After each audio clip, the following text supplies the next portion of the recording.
Hello, cartoon action figure collectors. It seems as though we have a copycat or a bootleg, a knockoff of a Nendoroid figure. The price was really good when I bought this online, so I did a little research, and yes, there are copycats and fakes of this product. Over here is a photograph of the real deal. The real deal actually has a Nendoroid logo here, and also the parent company is Good Smile Company. This box clearly doesn't have that logo up here or up there. So also someone compared photographs here. The real figure has like these groove marks here, just basically more details than over here on the fake one where it's just a smooth dome and stuff like that. So it's quite interesting the things that people are willing to do to make some money.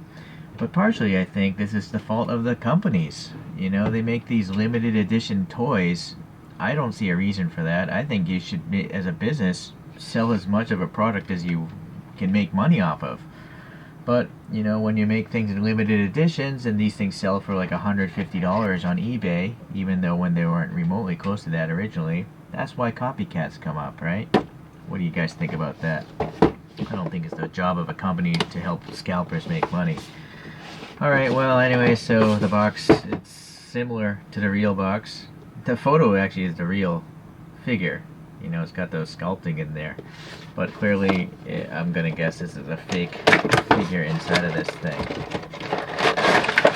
Alright, so let's see. It actually includes the instructions that I think comes with the real one. So, it's basically instructions of how to use the stand, get the figure parts in there. Alright, so hopefully we won't need that. It's got this little Mandalorian logo. I forget what this was.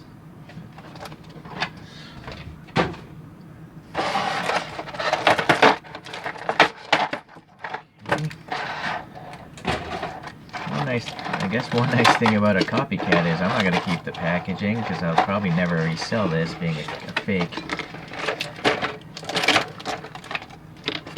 Alright, so some little figures. This is my very first Nendoroid type of figure, this type of deformation. But I like to collect Boba Fett's, so that's why I ordered this one. Sorry. Oh, so much packaging garbage. It's really frustrating throwing all this out. So we have this aiming device, and yes, it's very loose. You can see here, this piece doesn't look like it's actually popped on very tightly. So again, it's a knockoff, it's a copycat. They're just trying to get something that looks like the real deal. So I'm thinking I might have to shave some paint off of that in order to have that actually snap into these grooves. Or I'm just gonna, maybe I could just force it. Let's see what happens here. No, I don't want to force it. It'll probably break its head. I'm trying to think if I could actually take this apart. So the neck peg, it's a split ball joint there. You can see the hinge there, so from side to side. But there is a gap there. I'm guessing, yes, you can rotate it, so now his head will move forward, but you're going to have to hold that peg a little bit, you know, to change the orientation. Alright. I'll just leave it side to side. It's interesting. There actually is a smiley icon in the ball peg because the original company is Good Smile. Alright. So we'll just leave that side to side. It seems like its arm fell off. So it's just a little split joint here. Oh, I see. Okay. So, might as well just take the thing apart. The shoulder here has a peg. Alright, it's going in at an angle. So then this shoulder can move up and down. But the peg itself will allow it to spin forward and back. Then we have a peg here in the upper arm that allows this to twist around. And then the elbow joint here, you get like a 90-degree bend. Alright. And then the wrist is just on a peg, so that can spin around as well. Okay, for something this small, I'm actually pretty impressed with the articulation. Now, being a copycat, these parts are very loose. You know, maybe this was a an old mold or something. But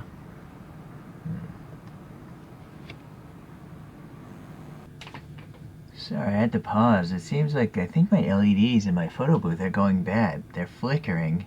I've turned off the power supply. One of them went yellow when all the other ones are white. So this might be the last video of this photo booth, so I apologize for the flickering light, but I'm going to have to swap this photo booth out later after this. Okay, well, we're going to continue on here. So the leg here, it's got a ball joint in here, and so you can spin it in any direction you want. The knee is just a hinge joint. Okay, and it can bend like 80 degrees, maybe 85. The foot seems to be on a peg and a ball. There's a ball in the foot, and then this peg here goes up into the shin, so that works pretty well. So I'm actually pretty impressed. The original engineering from Good Smile Company seems to be pretty good. Now, again, because this is a copycat, it's very loose, you know, it's not to the original standard. I'm gonna have to assume the original one has tighter tolerances than this. These little thrusters do seem to swivel around. Man, this light flickering is just horrible. And is this removable? That's what I'm wondering. Now, I think this backpack is just on, well, I do see a peg in there. Never mind, I think it can come off. Just the paint was stuck. Okay. I'm not sure why you would want to really remove this, because there's a peg hole for a stand, but you can. Okay, so now swapping out the hands. What do we have here? We have just an open hand here. Right now he's got fists going on. So let's try to swap that out. Yeah, they're pretty easy. And then we have another open hand here. What's weird is, okay, so there's a trigger hand here for the left. Okay, so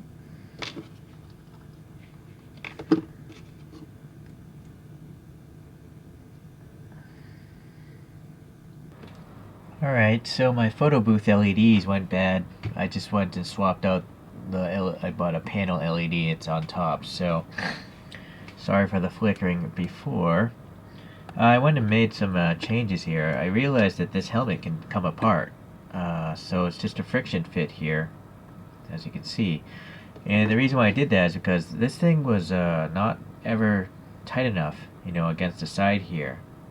And I think for me it was just too much material, so I took a nail file and I just shaved off a bunch of that.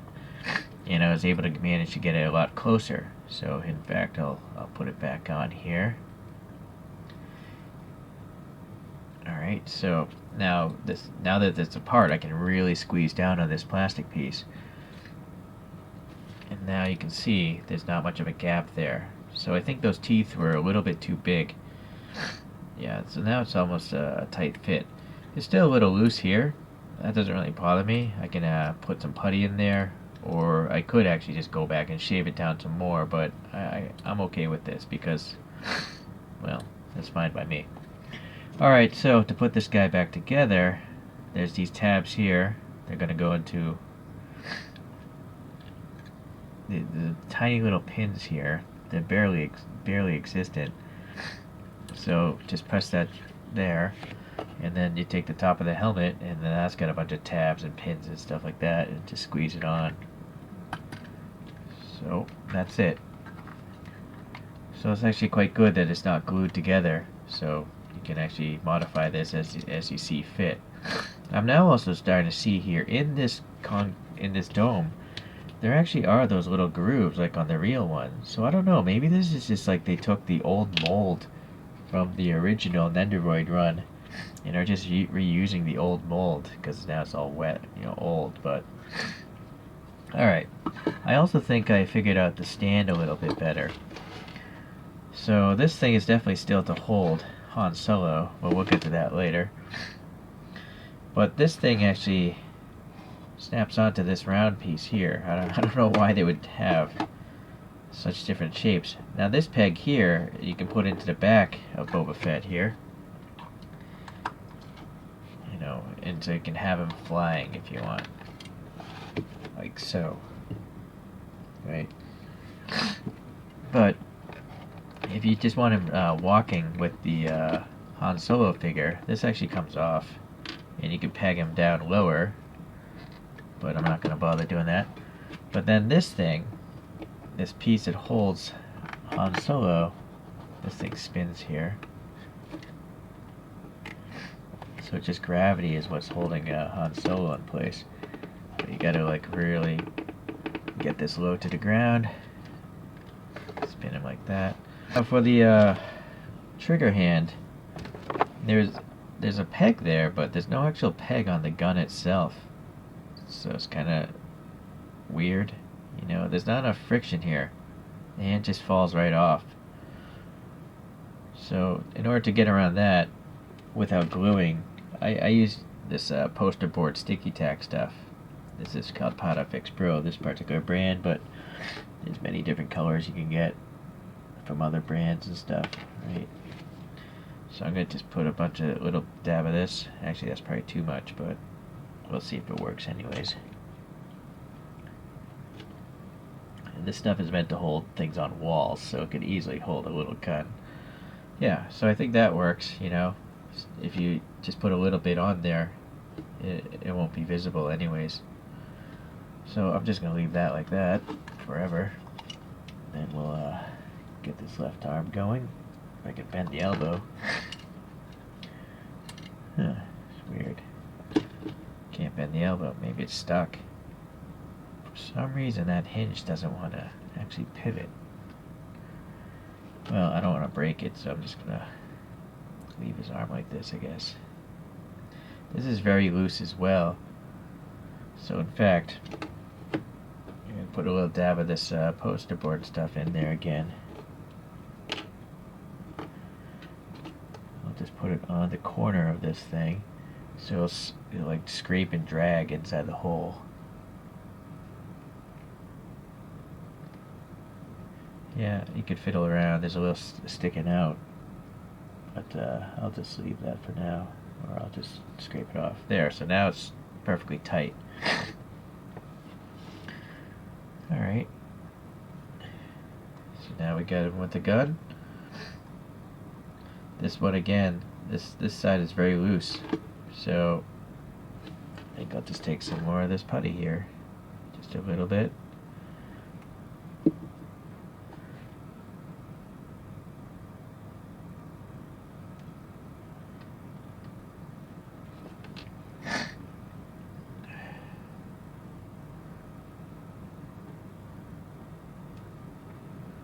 The excess off. Yeah, that works.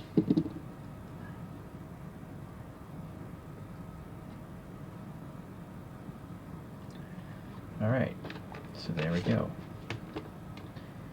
Alright, let me find a good pose. And, oh, the cape. I almost forgot about that. So, there's a peg here. There's a hole in his shoulder. Let's see if that goes in alright. With a little force, it actually goes in fine. So, oh, the guy's gun fell off. Maybe I'll just actually glue that in place because, well, I don't know. It does look like a pointy finger. He could be pointing at something without the gun. Yeah, figure it out. Alright, well anyways, I'm going to come back when I have a better pose for this guy. Alright, well I did actually manage to get him in a decent enough pose with Han Solo there, with that thing twisted underneath. Okay, well, I gotta say, for, you know, I think this actually looks identical to the real thing. I think it's just that the mold is old. So, it's fine by me. You know, if they ever release this again, brand new, maybe I'll get it. Because this definitely is sloppy. You know, a lot of pieces are so loose. But for the price I paid, which wasn't too much, I think it's okay. If you can find one of these copycats and you don't feel like spending $150 or $200 that people are asking for these things for the real deal, I see no reason why not, but that's just me. Okay, well, a couple other Boba Fett's here. I have in cartoon form. This one is by a Bandai, I think. Yeah, it's a Bandai Gashapon. The figure actually came inside the head. This head splits open and all these little parts are inside of it. It's actually very similar in size, but this Bandai one has really no articulation other than the head can spin. So that's it. That's the one point of articulation you have. Well, it's interesting because the head is actually relatively the same size as this thing. It's actually a little bit bigger. Then I gotta squeeze on this little bobblehead doll. This is, I think, a Funko Pop. And it's quite big. Right, so...